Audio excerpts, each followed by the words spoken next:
And I do think we are live. Hey, everybody, it's the DownbeachBUZZ Real Estate Webcast. And I'm here with Paul Skollich and Sherri Lilienfeld. Of course, Paul is from Guaranteed Rate and Sherri from Apex Prime and EXP Realty. We're doing it live this time. Are you guys a little nervous like I am? Because it took some time for us to turn it on because I'm very fragile when it comes to live webcasts. I think you can handle it. You can handle it. All right. So I think we might even be able to take some comments or some questions, and maybe we do a segment called Stump Sherri, where people call in with the toughest real estate questions of all time. Someone is going to do that. We have at least one viewer right now, so we're up 100% in regards to reach and viewership. Okay, we're up 100% from a few moments ago. Perfect. Oh, we have 3 people, so we're up again. Okay, there's people who there's a couple people that seem to like us, and let me see. We get some comments already. Please get rid of the guy in the blue shirt. What the hell? Jesus. I have a new intern, Zach. Can you monitor that stuff better? Thank you. Jeez. Oh man. Here we go. All right. So anyway, it's February 2, and we all talked about before we got on the internets. We got to watch what we say because we're going live, and nothing controversial. Okay. Nothing. It's all positive, and we'll just smooth everything over. So let's go to the next slide, and let's see if we can get this going. By the way, it's brought to us, the webcast, the DownbeachBUZZ Real Estate Webcast, real estate stuff for Margate, Ventnor, Longport, and the surrounding area, sometimes Lower Chelsea, sometimes Brigantine. Gilchrist Restaurant, love those blueberry pancakes. Go to gilchristrestaurant.com. And my hair cut by that lovely lady, Sherri Champion of Salon 309. And Steve, he's from Steve's Barbershop right there on Dorset Avenue in Ventnor. Love those folks. Great place to become a better looking person. The inventory, I think we got that a little screwed up here. Let me see. Did we? No, we are right, Sherri. We do have it going here. Yeah. So we're still practicing, everybody, with a new format here. So let's talk about Down Beach Real Estate, some inventory and pricing updates from Sherri. Okay, so if we go to the inventory, we're going to start with Ventnor first, and then go into Margate. The Ventnor inventory. Okay, you got to find it. There we go. So we're just giving a little perspective here of what's been going on with the inventory. In August, there were 66 homes for sale. Now, keep in mind, this doesn't include condos. 66 homes in August. Then November, it dropped to 51. And now as of today, we're at 48. So now it's been pretty stable since February. Now let's see what the pricing's been doing. So if we look at the Ventnor pricing, now this is the average price of homes. Look at these numbers. Where the average price in August was 1.2. November, a little bit more, and then it's down. But keep in mind, average pricing, we only have 48 properties, so the average number can get skewed one way or another, depending on how many properties are in there. 48, it can get skewed a little bit. But looking historically at some historical numbers, which is the next visual that we have, it shows. Didn't I say that you were going to tell me to hit one slide, that I'm somewhere else? So my goodness, Miss Lilienfeld, just, jeez. All right, so which slide should I hit? Go to the picture of the map. Picture of the map. Okay, I told you. Okay, there we go. Perfect. We can zoom in here. So I told you we should just throw all this real estate stuff out the window and do nothing but pickleball all the time. Pickleball. Well, that would be a lot easier. That'd be much. It would. Real estate is a lot of numbers, and it's looking at trends and trying to predict what's happening in the future, which is really why we do this, right? We do this because everybody wants the crystal ball, and especially when it comes to real estate, it's one of your biggest investments for a lot of people, the biggest investment they make in their life. So So anyway, these are the Ventnor numbers. These just give a little bit more of a time frame of now this is the median price. Keep in mind the median price is different than the average price. Median is like all the value in Ventnor. That's how this is based. Gotcha. And last month it said the pricing or the median price went up 2.63%, which really isn't anything significant. And then the last 3 months, 3.4%. But look at the 12-month number. That was 16%. And then in the past 2 years, the median price went up 47.44%. Okay, that's, remember when we saw that big jump, right in the beginning of the pandemic. We're in 2023 now, but then in the last 2 years, it's been up 47.7%. Okay, let's look at what Margate's doing. Oh, wait, if you look at the next slide, the next one, no, the next. Yeah, I know the next one. I know what that means. Yes. So the next slide. What's the next graph? The next graph. Sorry, I call them slides. You mean this one? That one, yeah. There you go. It is the next one. Yes. It just shows the last 3 years. If you look at the last number there, 75%. in the last 36 months, it said the Ventnor median price went up 75%, which is wow. And that's only three months? No, years? that was 3 years. 36 months, the last 3 years. Wow. Yeah. So, but what we've seen and what we've noticed now is the market has stabilized. So it's obviously switching around, and Paul sees it too with his mortgages, but you can't sustain those numbers. So let's just look at Margate. So the Margate inventory has really been pretty stable. August 59, November 68. Now today, 63 houses on the market. Also, one thing to consider about the Margate market, which is why this inventory sits a little bit longer, is because it's a lot of new construction. It's mostly new construction. And that's the one thing I do want to say. If you have a home that's a nice, more modest home that's in good shape, that's not a quote unquote tear down, like we could really use those houses, because if you go to the next graphic, which tells you the pricing, the average pricing. Oh, I'm sorry, Margate, right? Margate. The average pricing in Margate, it's $2 million.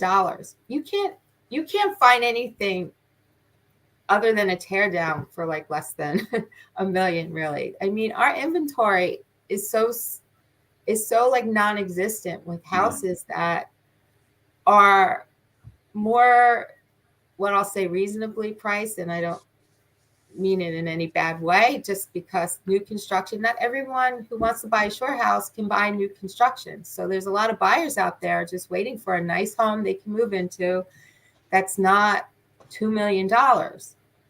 So anyway, let's look at the graphic on Margate, what's been going on with Margate pricing. Yeah, we don't have a good idea how to hit these buttons here. So you're looking for what graphic? This one right here? That one, yeah. All right.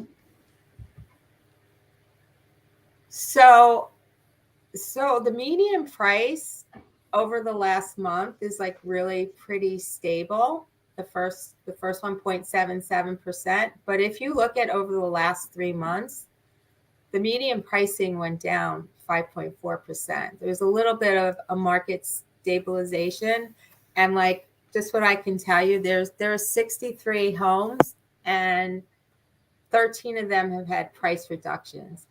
And again, a lot of that's because they're new construction, and then maybe they're sitting a little bit, and the builders want to sell them. But over the last 36 months, we didn't see the same. The last 24 months, it was 37% increase in median price. So over the last 2 years, prices went up 40%. And if you go to the next graphic, I do need this cursor. Yeah, because we don't use Zoom. I need this cursor. But we'll come up with it. We'll figure it out. We're gonna do it live together. Yeah, it's It's number 15. There you go. Yeah, that might be a good idea. Actually, call out. Yeah, the if I number. call out. That might help you. Okay, so again, if you go to the last column here, over the last 3 years, 36 months, prices in Margate went up 61.6%. I mean, we all know we've seen these tremendous increases. Lots of equity in your houses. Are we Lots looking at of equity? what's Yeah. that thing? What's that ratio called? The sale price to asking ratio? Is that? Oh, that I didn't look at, but I have been seeing what I could tell you from experience. Like what's your vibe about that? Yeah. That is getting to be more stable, where it's not going over asking price like it was, and obviously houses aren't selling as fast as they were. It's getting to be a little bit more where people are offering, 5-10% less than asking and negotiating now. Again, it's a more stable market. It's stable. Yeah, the stability too, also with people being able to do inspections and things that weren't around much. So having, not having to go in 50,000 over asking and waive everything, we're starting to see a little bit of a buyer side of things. And let's just jump into Paul a little bit, Sherri, to bring him on board. Then we'll come back to the absorption rate, one of my all-time favorite new topics. Well, but that absorption rate just really talks about whether it's a buyer's market or seller's market. Oh, we'll dig deeper into that. That's right. How to determine whether you're... No, but it's in line with what Paul was saying, is when it's more of a buyer's market or a more stable market, which is really what those absorption numbers are showing, that we're really in a more stable market. And we don't have to actually look at the numbers, but it's about a 4-month inventory, 4 to 5 month inventory, more stable. What Paul is saying is people aren't just waiving everything. They're not waiving the appraisals. They're not waiving home inspections. And that's, again, another sign that we're in a more stable market. So yeah, with Paul, starting to see that stability, and it's good that the buyers have some strength in the game. Let's put it that way. Versus, last year and last June through the fall, it was completely a seller's market. So it's good to see things turning around. Mm-hmm. Yeah. Mel, looking at current rates here, I mean, rates have come down so much, considering where we were about a month ago this time when, rates were in the low 7s, right? So yesterday was a great day. Actually, the Fed had their announcement talking about the additional rate hike, which was on pace for what they proposed, which was a 1/4 point hike, which I believe that there's going to be potentially 2 more left, that the Fed will have an increase in rates. But it's really it doesn't have any impact on what we're seeing today, right? Those rate hikes that they put in place, they've already been baked in for months ago, right? So today, I mean, we're seeing improvements in rates. We're seeing improvements in the ability for people to get more houses. But again, having rates in the 5.75 to 5.875 is really strong. I mean, it's a lot better from where we were. This market might have something what's called a jumbo loan, and jumbo interest rates are slightly lower than a conforming interest rate, and that's any loan amount at or below $726,200 would be considered a conforming rate. So, it's good to see that the market is getting stable, and we're starting to see rates continue to trend in a downward fashion. Amen on that. I know, and I think long term is what they're projected, and this is my personal feeling. I think we're going to see rates in the low 5s and potentially maybe even get into that upper 4%. But it's just a matter of time, and I think that one of the things we talk about now is if today you're going to refinance at some point if we see improvements in rates. So maybe you spend a couple extra dollars on that house, knowing that within 12 to 18 months you might have a good opportunity to refinance.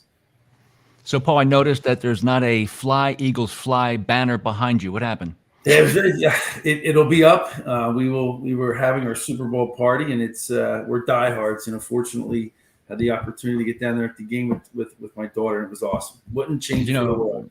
There you go. Any other items that are of note in the mortgage business that are different since the last time we spoke? I think it's a slower market right now, and what I've seen is I've seen lenders make exceptions in certain cases where they typically wouldn't make them. So it is a good time to buy. It's the beginning of the year, and I think there's a strong opportunity for people to get into that second home market. And something should shake loose more inventory. Something down the line will make that happen, right? I mean, sure. I mean, you're starting to see, we're finally starting to see some more houses come on the market, which was also driving up offers with the lack of inventory and interest rates. It really is pushing buyers to make some really strong decisions on going over asking and so forth. And if I ask Sherri, are mortgage rates, how important are they? I know they're important, but are they deal breakers for a majority of the clients that you have? Not really, like what I mentioned earlier, because again, the second home market, and there's so many very high priced homes. Like I said, I think what would really help this market are more modestly priced homes that aren't tear downs and they're not new construction. I just am not seeing a lot of that in the market, yet there's still buyers out there who would just love to buy a second home, but they're not in the $2 million price range, even the $1 million, $1.2 million in Ventnor. So I think, again, it's stable, the inventory is stable, but I really think what will push it is if we see more modestly priced homes come on the market, so more people can come out and buy their second home. Now, Sherri, do you see more cash offers in certain cases? No, I'm not really seeing a lot of cash offers anymore. I mean, as much as we were before. A lot of the sales last year that I've seen, a lot of them were cash offers just to be able to get the property. Hopefully. Are there any for Paul and Sherri? Are there any guesses what you think the buyer sentiment will be? Will there be demand, even though the inventory might be tight? Is there going to be any differences coming up spring 2023 compared to a year ago? I think people are going to buy no matter what. It's really one of the things, I don't think interest rate has a major impact on people buying, right? I mean, they want that second home property and they're going to do whatever it takes to get it, whether it's a 1% difference in rate. So I don't think rate has a huge factor in that second home market, especially just because, again, I think we're going to see rates trend in our fashion and start to continue to come down. So what do we head to next here, Sherri? Oh, well, we were going to talk about the short-term rental market. Oh, okay. So, just for clarification, short-term rental is any rental 30 days or less. So it's like your Airbnb type of thing. And every municipality has different restrictions on their short-term rental. Some could be 1 day, some could be 3 days minimums, or some could be a week. So just in terms of our local area, the short-term rental in Margate is 1 week or more. So people can rent on Airbnb for 1 week. And you might see it. I was just talking to someone the other day. A house got sold by him along the bay, and the new owner's renting it Airbnb weekly. Ventnor has no minimum right now.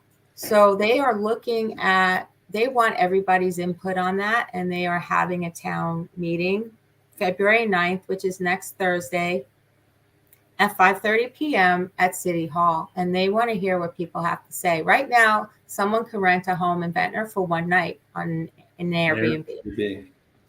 Yeah, and if you think that this doesn't affect you, there are over 400 properties on Airbnb alone in Ventnor. Like, there are hundreds of properties people are advertising, and it does affect you. So whether you're an investor, you're going to want to show up at that meeting, or you live here full time, or whatever it is, this does affect you. I mean, I don't know how people feel about having like nightly rentals, people coming in and out, that's like a hotel. So it's definitely very important. It does affect the way people view their own real estate, whether they're using it or renting it out. And it's not going away. Short-term rental market's not going away. So the only thing a town or a municipality or an HOA can do is to provide a framework, hey, a minimum of 1 night, 2 nights, 3 nights. That's the way they can kind of keep a handle on it. yeah, like for example, in the condo buildings, you can't do Airbnbs in the condo buildings because they have rules that you can only rent 1 time a year for 3 months minimum or things like that. Like the condo buildings really are very, you can't even do multiple rentals. Like I have people come to me who want to buy second homes, but they're like, hey, can I rent it out for a week or 2 here and there if I decide not to use it, and not in the buildings. Are you hearing rumblings from some high rises that they might want to loosen those restrictions so they can make a few bucks as their assessments go higher, the taxes go higher, the condo fees go higher? They might want to figure out a way of helping to pay for their home. Are they looking to loosen up those restrictions, you think? I don't think so, because no. I mean, Paul, Okay.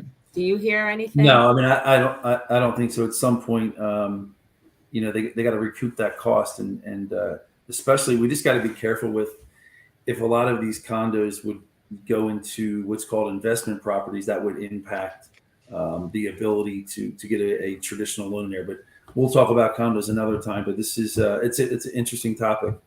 I think we want to do a full program, a full show just on condo living and condo pros and cons. Yeah.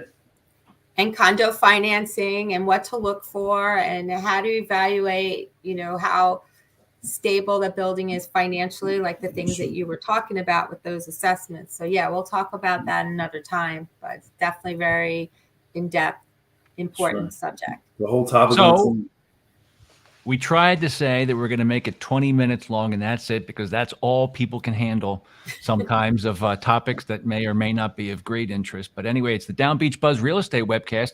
Go to downbeachbuzz.com and subscribe so you can keep up to date with all the information of Margate, Ventnor, and Longport. We delve into our new favorite place, Lower Chelsea. We like Brigantine a lot. Parts of Atlantic City have some great investment upside. And Paul, he has a local office in Brigantine. Paul, give us some background on how people can reach out. Maybe you can help them with some a refi or a loan. What's the deal here with Paul Zolich? That would be great. Appreciate the time here. I guess the best would be just reach out to me if you can, and 215-416-5958. And they can reach you up online at rate.com. Rate.com. Paul.scollage@rate.com.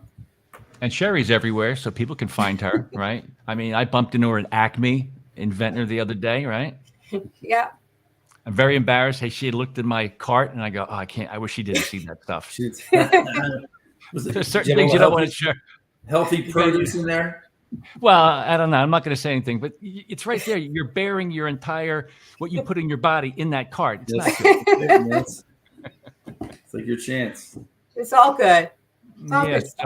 So okay, Sherri, how can we get in touch with you? Because I think you're going to be busy for the spring and summer of 2023, not only with buying and selling, but with rentals. Yeah, actually, we've been pretty busy with the rental market. A lot of my clients are already all rented already, repeat tenants. So the way you can reach me, my cell is 609-287-1795. That's 609-287-1795. Or you can always find me on the Down Beach Buzz, and you see my banner ad and has all my contact details. Awesome. Is there you have a wish who we could bring on as a guest? I think I want to talk to the new developer that purchased the Ventnor Plaza. I bet he has some pretty cool stories about how he made that decision and some of the things he's doing. But I'm pretty pumped about what he's doing there. Mark Greco over there at Ventnor Plaza. I think it's going to be awesome. And you know why, Sherri? The number one reason why it's going to be extra awesome is because pickleball. Is this about pickleball? No. What's the next slide? And we might see a brewery in there. A brewery. Oh, okay. and we might Yeah. see a Starbucks. We're going to Yeah, see I a mean, fresh. I would love to have him on this and talk to him. I don't know if you remember, but a few years ago, I actually tried selling that plaza to one of my commercial clients. Yeah. But Was that a tough property? I know Paul didn't really share all the details, but that was a challenging property to sell or to lease or something like that, isn't it?